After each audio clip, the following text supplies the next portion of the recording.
Get this and get it straight. Crime is a sucker's road, and those who travel it wind up in the gut of the prison of the grave. There's no other end. But they never learn. Let me give you an example. I was hired to find a thief, and I did, 1,000 miles from home. But first I found a lush with a Luger, a fresh corpse in the closet, and all because the only woman in sight wouldn't play fair. From the pen of Raymond Chandler, outstanding author of mystery, comes his most famous character and crime's most deadly enemy, as we present The Adventures of Philip Marlowe.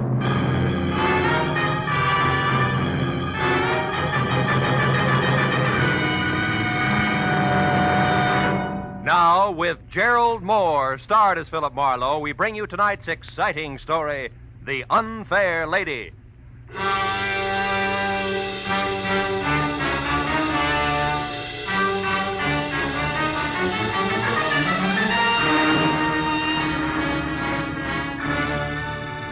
The knock on my office door was soft, almost apologetic. So when I mumbled, "Come in," I was ready for something delicate and about as self-effacing as Uriah Heep. But when the door swung open, I knew exactly how wrong I could be. The gentleman was maybe 40, gray at the temples with shaggy eyebrows and a military mustache, and built like a heavy cruiser with a pair of catcher's mitts for hands. I'm Elliot Flory, Mr. Marlowe. Mr. Ira Bjornson's secretary. Are your services available, sir? That all depends on what you and Mr. Bjornson want me to do, Flory. What's the job? Well, specifically, sir, to catch a thief. May I sit down, please? Oh, of course. Thank you. Mr. Bjornson is being robbed systematically of diamonds. Are they disappearing from a store he owns, or is somebody robbing his wife? No, Mr. Marlowe. You see, sir, Mr. Bjornson owns and operates the Bjornson Mines, a relatively new but important deposit of kimberlite pipe. Kimberlite which? Kimberlite pipe, Mr. Marlowe. Oh. The geological term of the diamantiferous blue ground which yields the minerals. Oh, of course, diamantiferous. Well, last November, sir, the 21st to be precise, you worked for Mr. Craig Norton, a mining engineer who lived here in Los Angeles. Mm-hmm. He recommended you to my employer. Now, Mr. Marlowe, will you take the job? I don't know. You still haven't said anything about the stealing itself.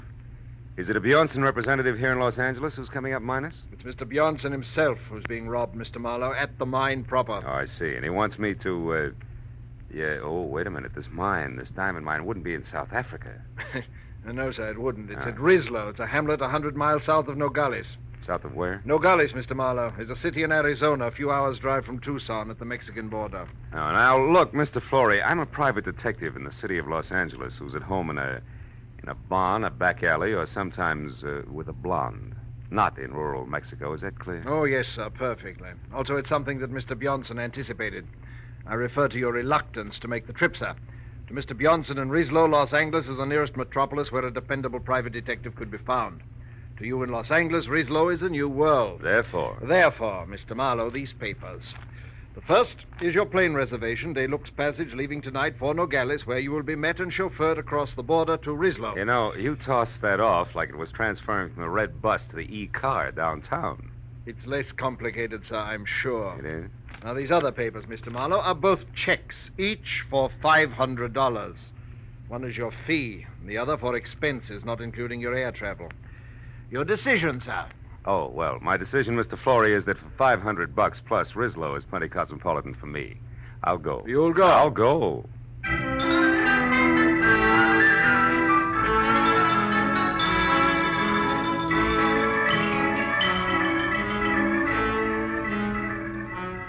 At 8 the next morning, we dropped gently out of the clear sky over Nogales, where I was met by a short, round Mexican who ushered me into a car labeled Bjornson Mines, and suggested that I sleep for the next 3 hours, which was the travel time to Rislo, 100 miles south.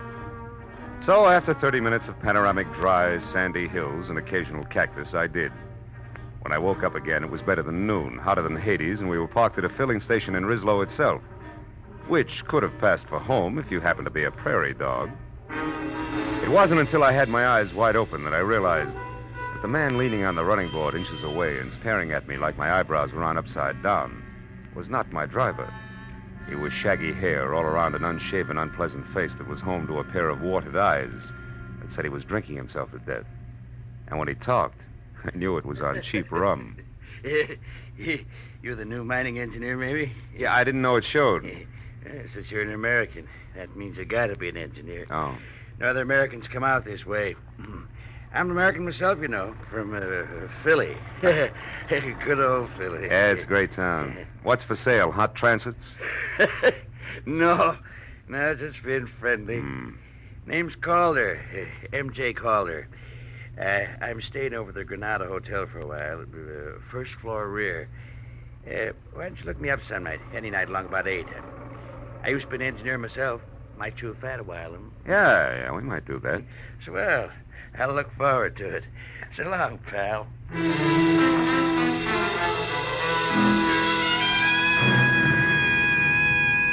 When my driver and I were back on the hot dirt road, I was told the Bjornson mine was the open pit type, a deep hole about a half-mile in diameter in the middle of the Bjornson property, which was clearly circled by 11 miles of 8-strand barbed wire fence, which was guarded by 50 ex-GIM Mexicans who were under the iron fist of one Captain Juan Lufino.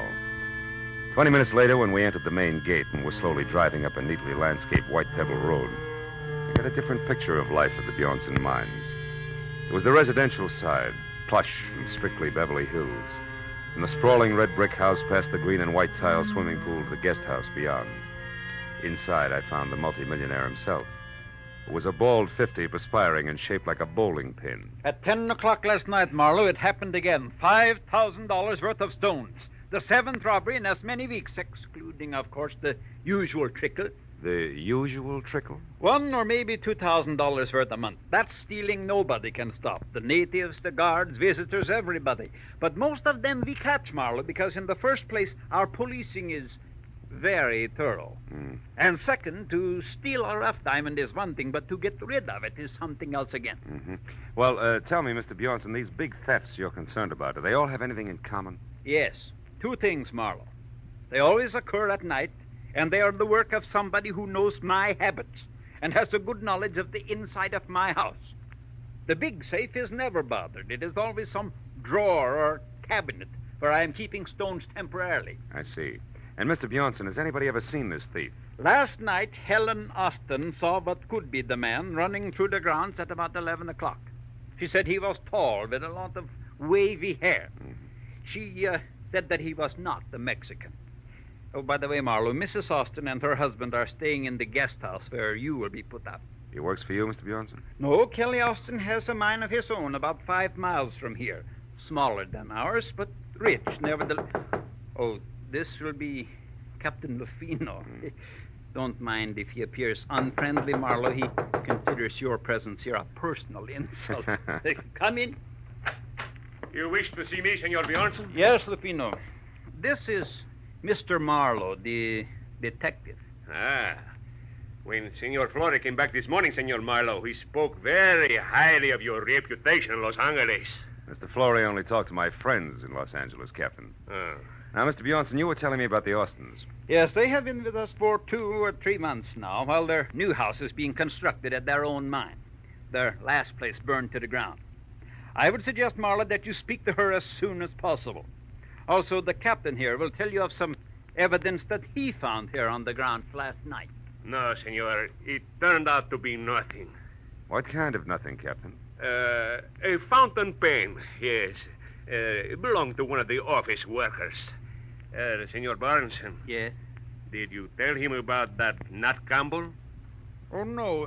Marlowe, the International Diamond Exchange keeps us advised of the movements of the bigger black marketeers whenever possible. 3 days ago, we were told that a man named Nat Campbell, an American who was at one time an engineer, has been operating in Mexico close to the border. Is there an accurate description of him? No. Anything else you have to know, Captain Lufino will take care of you. Also, I am sure that the captain will be glad to show you to your room at the guest house. Sir, it will be my pleasure to assist Senor Marlowe in any way I can. This way, Senor, please.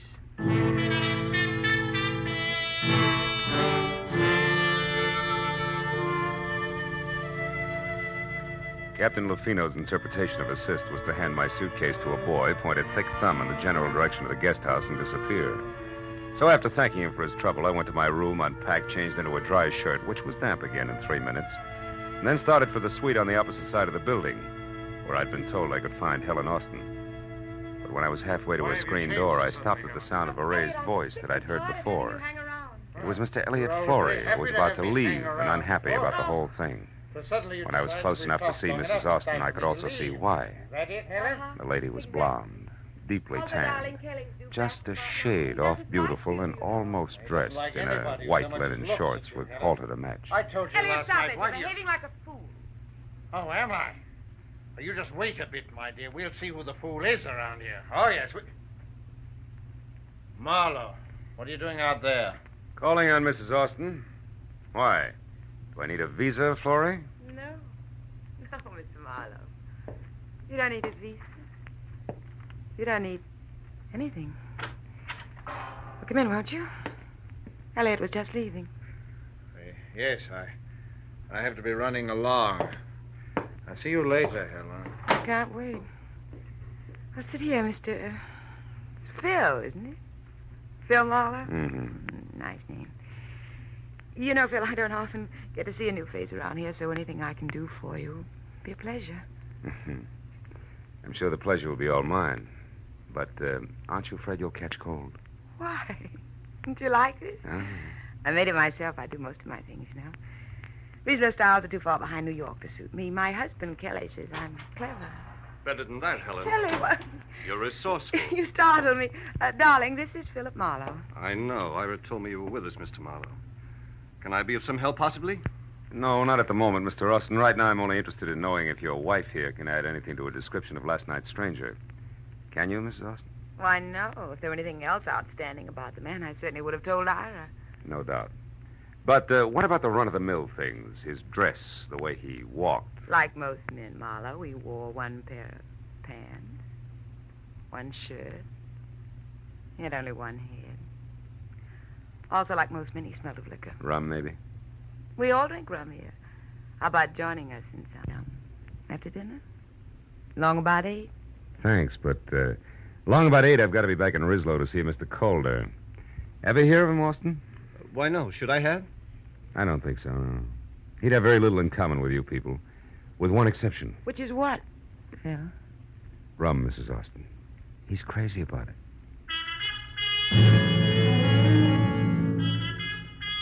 After I left Kelly in what with one healthy cloudburst added would make a great Sadie Thompson, I found Ira Bjornson and told him that I thought last night's stranger, one M.J. Calder, and Nat Campbell could be all one and the same, and that I would like to go into Rislow and check on just that, which suited him fine. So after apologizing for having just let Captain Lufino go off for the evening in his car, he gave me the keys to a battered station wagon and wished me good luck. 4 hours later, when it was dark and I was in Rislow and walking the dirty length of the ground floor corridor of the Granada Hotel, which was darker, I had a feeling I was going to need it. Yeah? Who is it? Marlowe, Calder, the new man at Bjornson's mine. Oh, fine. Be right with you. Yeah. Didn't expect you to take me up so soon. Yeah, well, you know the mines, Campbell. One's just as dull as the next, huh? That's right. What did you call me? Campbell. That's it, isn't it, Nat? No. The name's Calder, M.J. I told you that today. Yeah, and at the time I believed you, good old Philly included. Come on, Rummy, uncover the masquerade's over. Open up while you still can talk. What do you say? Okay. Okay, ain't the biggest secret in the world. Here, sit down. Why, you lousy lush! You don't aim any better than you lie! I had enough, I tell you. All right, we'll see. Now, come on, get up. We'll start all over again after we check you once. The kind usually has a nasty Luger tucked away someplace. All right. Now, what do you know about... Hey, Campbell, that stuff over there seeping under the closet door. The color isn't right for rum, brother. It's too red. Well, Captain Lufino. Yeah, he's dead, Marlowe. So don't move. You'll be right with him. Yeah, you see, I was right, Campbell. Your kind always has a nasty Luger someplace. Marlowe, I didn't do that. I didn't kill him. Oh, yeah, sure. He committed suicide in your closet and closed the door as a gag, I suppose. Yeah, that's enough. I don't try to be funny. I didn't even know he was here. I was out. When I come back, I found him. Campbell, that line retired with a flintlock rifle. If you hadn't parboiled your brains in fusel oil, you'd realize it. But it's the truth. I'll tell you what the truth is, cousin. Lufino had a piece of evidence that tabbed you as being out of Bjornson's mine last night at 11 o'clock. But he passed it off as a fountain pen that meant nothing because he resented me horning into his territory. Then he came here alone to put a pinch on you and get the credit. Only you dropped him instead. That's a lie. And I can prove it by the best witness in Mexico, next to Bjornson himself. Who are you talking about? One Mr. Elliot Flory, that's who. I was in the Cafe Quilota last night at 11, and Flory saw me there. No dice, Campbell. Flory didn't get in from Nogales until this morning. You're pretty seedy for a big city boy. Yeah? You can check the bartender at the cafe and see if I'm not right. But right now, I'm going to put you away so I can get out of here. Now, turn around and walk slow. Out the back way and down the stairs. Go on, move. What are you going to make my murder look like? Robbery? Don't act so brave. You'll live because I figure you'll clear me one way or another, whether you like it or not. Now, hold it. That's far enough. Now open that cellar door. Okay. When you get out, don't waste time looking for me. I won't be around. So long, countryman. Don't hurt yourself. Go now!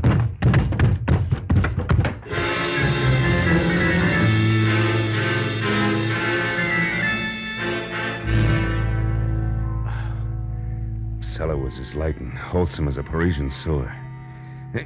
Even with the help of several generations of termites, it took a half an hour to break out. When I got upstairs again, it was deserted except for the late Captain Lufino. I went through his pockets, but they held nothing more exciting than battered cigarettes and some small change, but under the tight sash around his waist was a small green suede pouch containing 3 minute diamonds in the rough. I began to see what Bjornson meant by the usual trickle. Everybody, including the chief of his own guard, seemed to be in on the act.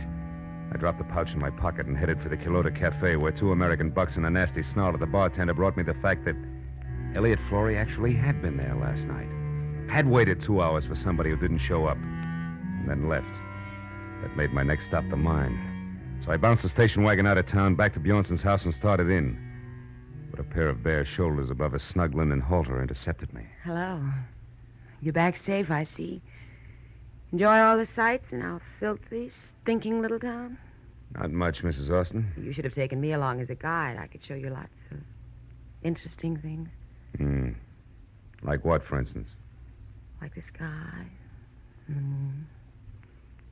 I like things clean, soft. I like lights and music and people. I like you, Marlowe. Save it. That buttons and bows routine is strictly your own problem. I've got work, and it starts with Elliot Flory. Where is he? What makes you think I'd know that? Because you two have been keeping close track of each other for some time. You're anxious to drop it, but Flory isn't. And now he's got a hold over you, and you're worried silly. Why, and you skip did- that, too. From what I know, I can fill in a very unpleasant yarn, and I will if I have to. So come on, baby, no dramatics. Let's have it. Where's Flory? Marlowe, you're a louse. But at that, you're better than he is. Went over to our place of mine about half an hour ago. I don't know why he wouldn't tell me. Just warned me to keep my mouth shut and left. That doesn't make sense. Where's Mr. Austin? My good husband is off somewhere checking on supplies, he said. Okay, I'll pay a call on Flory right now. When I get back, baby, I'll have a lot of answers, so I advise you to wait up, huh? Sure. When you're all through with him, do me a favor, will you, Mr. Tough Detective? What, throw him back? No, kill him. After she said it, she stared at me for a moment and then turned and walked away, and from the bitterness in her face, I figured she had more on her mind than she told me about. But as I beat it around to the driveway where I'd left the station wagon, climbed in and wheeled out the gate, I forgot about theories and headed for the Kelly Austin mine in a big-scale diamond thief as fast as the rutted road and loose body bolts would permit. I'd barely gotten out of sight of Bjornson's house, where from somewhere out of the truckload of shadows I was hauling in the rear end of the station wagon, the muzzle of a gun was shoved hard against the back of my neck and held there. Pull over and stop, Mr. Marlowe, but don't take your hands off the wheel. Austin, you're off your rocker. You've been working too hard. Not so hard that I didn't get back in time to see you kissing my wife. You don't deny it, do you? Well, for what it's worth, you got your subject backward, but never mind Don't that. turn around, Marlowe. I'm sorry about this. I liked you when we met today. Now, listen. We'll take this up later in detail. Right now, I'm after a guy who's been biting into Bjornson's diamonds, and I'm sure it's his own secretary, Elliot Flory. Flory? Why, that's absurd. Yeah? And what's more, he's currently up to something cute at your mine. He's at my mine, Flory? That's what I said. Now, after I've seen him, Buster, I'll be indignant with you all night if you like. You're a clever liar, Marlowe, but it won't work. You're not getting out of this that easily. I'm going to tell Bjornson what you've done, but first, you cheap masher, I'm going to get some satisfaction out of you personally like this. Oh!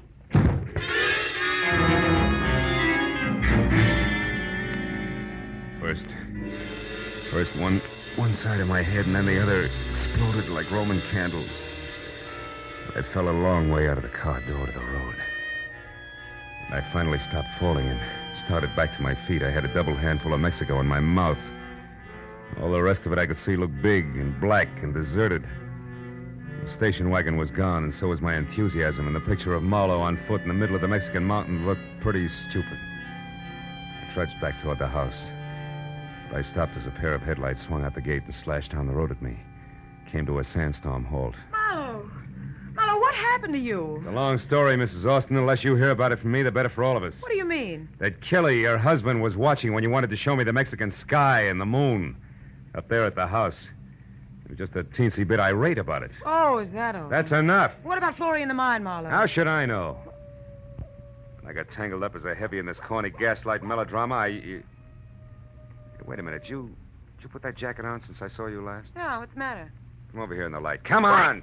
Sure. Now, listen, Helen. You told me once sewing was your hobby. Did you happen to make this item yourself? Yes, Simon. What's so important about that? It's a long shot, but if it pays off, I'll catch both a killer and a diamond thief. I'm going to borrow your car, beautiful. Wait a minute. I'm coming with you. No, you're not. I've got to get Florrie and stop a murder, and that takes a different kind of speed than you've got. So long, baby. With every jolt of the car, another Roman candle went off in my head, but I kept the gas pedal jammed to the floor until I saw the turnoff sign for the Austin mine. Then I cut the lights and pulled over. It was 400 yards up the side road to the gate where a Mexican sentry in a battered sombrero leaned against a post on a barbed wire barricade. I skirted him and followed a path outside the fence until I found the landmark I was looking for. There was another sombrero, and a few feet away, sprawled out, sleeping soundly from a blow on the back of his head, was its owner. 2 strands of the barbed wire had been cut, so I crawled through and up to the edge of the big pit. It looked black and bottomless, until a tiny flicker of light down deep inside winked on for an instant, and then went out again. That was my cue.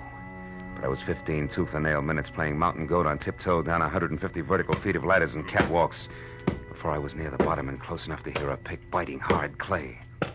When it stopped suddenly, so did I, and listened with my .38 clenched in my hand. But Florrie had been surprised by someone from the bottom of the pit, not by me. Austin, how did you... No, don't shoot, Austin, please. Why not, Mr. Florrie? You found what you were looking for, didn't you? Didn't you? Yeah. Yes, I did. And what precisely did you find? That my mine has run out? That it's worthless? That I've kept it going only with stolen diamonds? That's right. I suspected it. Now I know. You're the one who's been stealing from Bjornson. You bring the diamonds here, you salt your own ground with them, and then remine them as fresh stone. And get the full market price, yes. But what do you hope to achieve with this information now, Mr. Florrie? You realize that I have to kill you? No, wait. I have nothing against you, Kelly.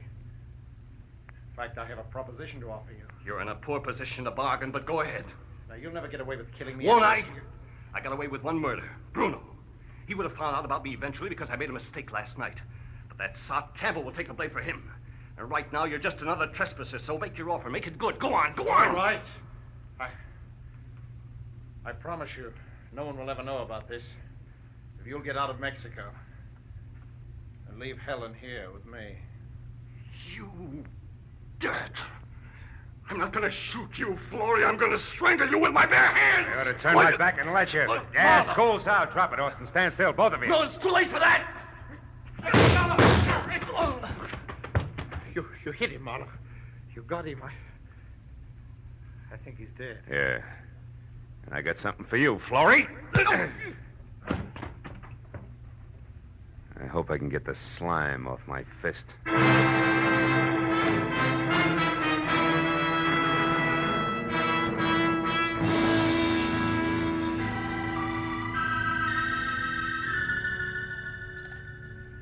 Please, Marlowe, pour yourself another here. It'll help your headache to go away. Oh, thanks, Mr. Bjornson. It's cooler out here than it was inside. It's better now, thanks.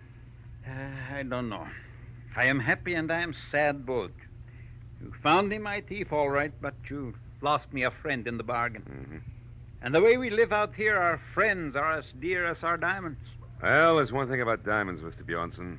They won't go bad on you. You're right there, my boy. It's hard to realize that Kelly Austin was our man. Yeah, I imagine it is. You said it was Helen's jacket that gave you the answer. How was that, Marlowe? Well, Lufino was carrying a little green suede pouch. I thought it was his. But actually, that was a piece of evidence that he found last night.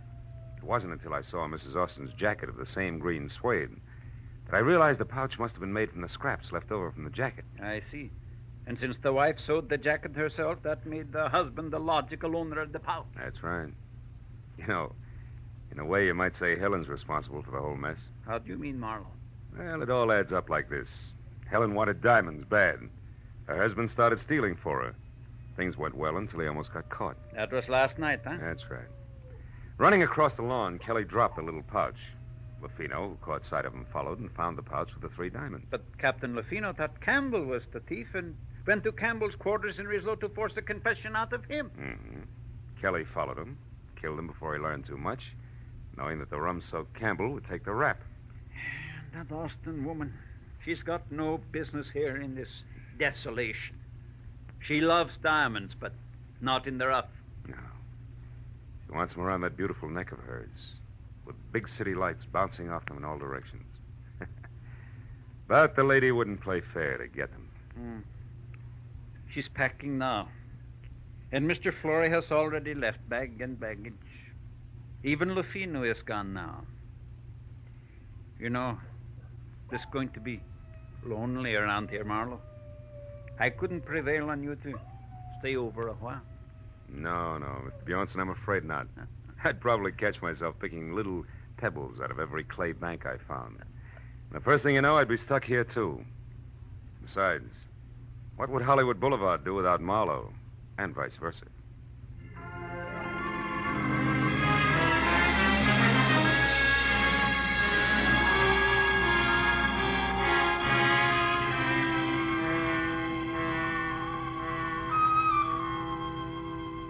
When the driver who was taking me back to Nogales was finally ready, and we started out of the mines, I took a long last look down into the gaping, dirty, lonely pit that was the Bjornson Diamond Field.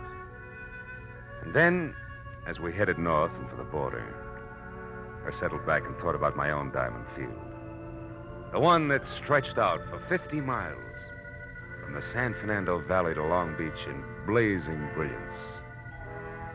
Yet, in its own way, I knew it was just as dirty, just as lonely, and just as tough as the pit at Rislow. But it was my hometown.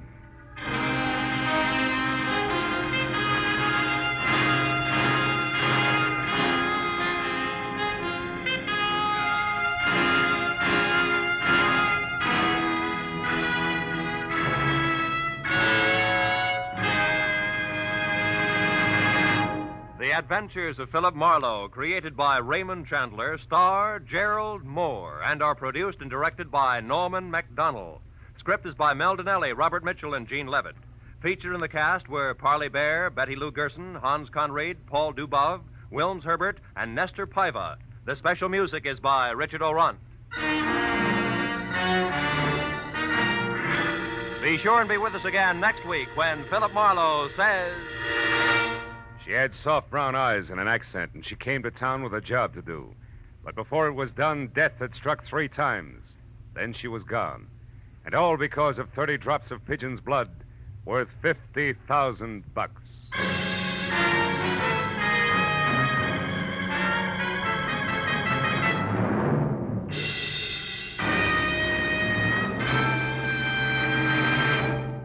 Later this evening on CBS, you'll hear a voice saying quietly, "A tortoise told a household pest, goodbye, goodbye." And MD said, "You'll pass the test up in the sky."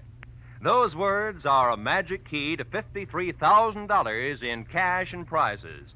Like to take a try at it? Then be waiting for Sing It Again, CBS's hour-long fun fest of music, laughter, and wonderful songs later tonight on most of these same CBS stations. This is Roy Rowan speaking. Now, stay tuned for Gangbusters, which follows immediately over most of these same stations. This is CBS, the Columbia Broadcasting System.